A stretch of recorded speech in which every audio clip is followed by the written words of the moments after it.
Welcome to lesson 35 of Numbers and Operations, Inverse Proportion. So here's our objective. And what is an inverse proportion?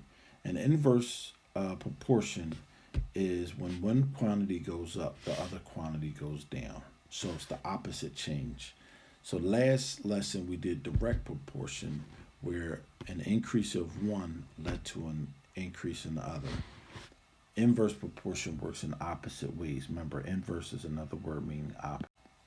Okay, let's look at our first example. And remember, we're dealing with indirect proportion, so things are going to be opposite. So let's examine all the numbers we're given. We're given 4 teenagers, half is a number, 10 cars,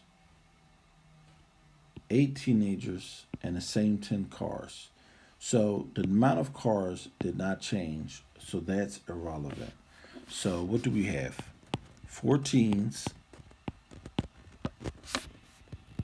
the time 1/2 hour is equal to 8 teens. How much time? How much time? And we know we're dealing with hours, so I could have put how many hours. So now, in an inverse proportion, things are going to be a little backwards. So it takes 4 teens a half an hour. So our fraction is going to be teens to teens. And when we do inverse proportion, we're going to want to keep our units on the same unit on the same side, unlike direct proportion. And so now we're looking for the time in hours. A unit is hours for 1/2 hour. And you're saying, Mr. Walls, it took 4 teens a half an hour. Yes, that is true if this was a direct proportion. But because this is an indirect proportion, the terms get mixed up when you write them out as fractional forms. So I wrote it out here the right way, but when you come down here to write the proportion, you had to mix the things up because this is an indirect proportion. When one goes up, the other goes down. So let's solve it on the next page. And we have 4/8 equals t over 1/2. And so now we cross multiply. And I don't even have to move the 8 because the t is already on top. So 4 times 1/2 divided by 8 equals t. And so now doing a little fraction magic, 4/1 times 1/2, cross cancel, gives us 2. So t equals 2/8. And since they're both even numbers, we know we can divide by 2/2. And now t equals 1/4. And this is what you would expect. It took 4 teenagers a half an hour, but if you double the amount of teenagers, the time should go down by 2. And you can always check your numbers by putting them back in the original equation or proportion and see if they work out. So let's look at another example. Or that was the end of our examples.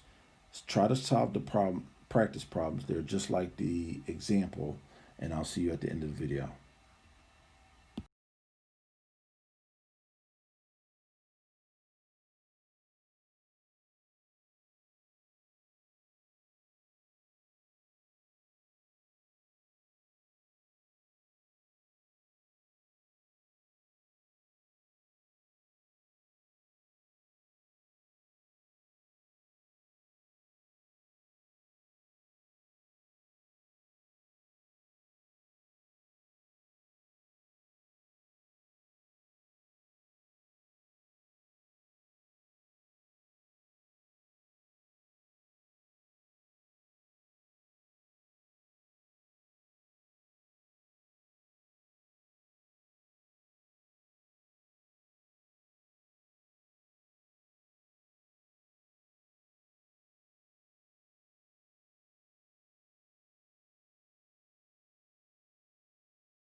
Okay, so let's look at Hilda walking 3 miles at a rate of 3 miles per hour.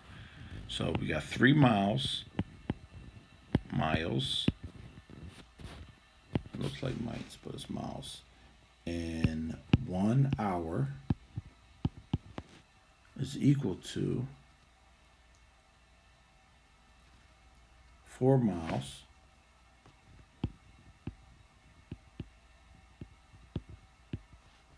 in how many hours?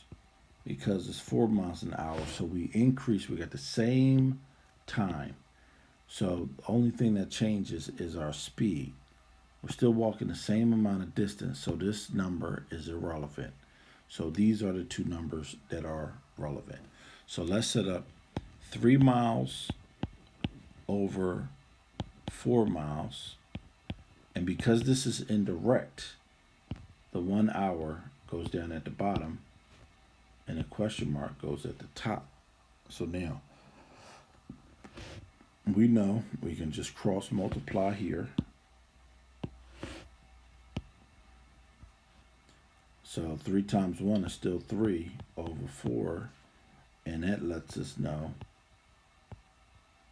that if it takes 3 miles, if we walk 3 miles in 1 hour, and now we change our speed to 4 miles, and we're walking the same 3 miles, 4 miles per hour, and we'll walk the same 3 miles, it's going to take us 3/4 of an hour. So we cut 15 minutes of time off of our walking. So for problem 2, at the flower shop, let's look at our numbers that we're given. 10 floors, 15 wreaths, 12 hours. If 6 extra floors are hired, how much time is needed? So this dealing with time. The amount of wreaths is irrelevant. It stays the same. So forget that number. And when you read problems, you're going to have to do the same thing.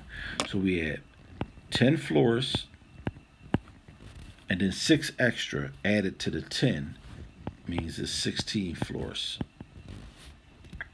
We want to know how many hours, how many, that's not a 7, that's a question mark, if it took 12 hours. And you have to notice and be careful with your proportions that the numbers go in opposite places because this is indirect.